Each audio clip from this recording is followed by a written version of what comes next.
ದೇವರ ಪರಿಶುದ್ಧ ನಾಮಕ್ಕೆ ಸ್ತೋತ್ರ ಉಂಟಾಗಲಿ. ಕ್ರಿಸ್ತನಲ್ಲಿ ಮಕ್ಕಳೇ, ಈ ದಿನದಲ್ಲಿ ನಾವು ಕೀರ್ತನೆ 119ನೇ ಅಧ್ಯಾಯ 173ನೇ ವಚನವನ್ನು ನೋಡೋಣ.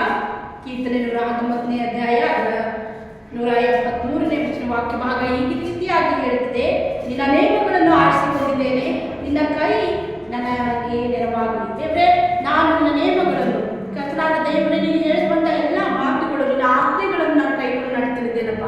ಆದರೆ ಕೆಲವು ಸಲ ನನಗೆ ಆ ಬಲ ಸಾಲುವುದಿಲ್ಲ, ಕೆಲವು ಸಲ ನನಗೆ ಆ ಶಕ್ತಿ ಸಾಲುವುದಿಲ್ಲ.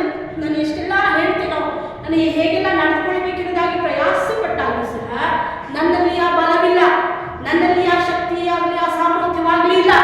ಈ ಕಾರಣದಿಂದ ಕರ್ತನೆ ನನಗೆ ನೆರವಾಗಪ್ಪ, ಈ ಕಾರಣದಿಂದ ಕರ್ತನೆ ನನ್ನ ಕೈ ನನಗೆ ನೆರವಾಗಲಿ, ನನಗೆ ಸಹಾಯಕ್ಕಾಗಿ ಬರಲಿ ಎನ್ನುವುದಾಗಿ ಭಕ್ತರು ಮಾಡುವಂತಹ ಪ್ರಾರ್ಥನೆಯಾಗಿದೆ. ಈ ಪ್ರಾರ್ಥನೆ ನಾವು ಮಾಡುವರಾಗಿರೋಣ. ದೇವರಿಗೆ ಹೇಳೋಣ: ದೇವರೇ, ನನಗೆ ನಿನ್ನ ಒಂದು ಕೈ ನೆರವಾಗಲಿ, ನಿನ್ನ ಸಹಾಯ ದೊರೆಯಲಿ, ಪರಿಶುದ್ಧಾತ್ಮನ ಬಲ ನನಗೆ ಉಂಟಾಗಲಿ. ಯಾಕಂದರೆ ನಾನು ನಿನ್ನ ನಿಯಮಗಳನ್ನು, ನಿನ್ನ ಆಜ್ಞೆಗಳನ್ನು ನಾನು ಕೈಕೊಂಡು ನಡೆದುಕೊಳ್ಳುವ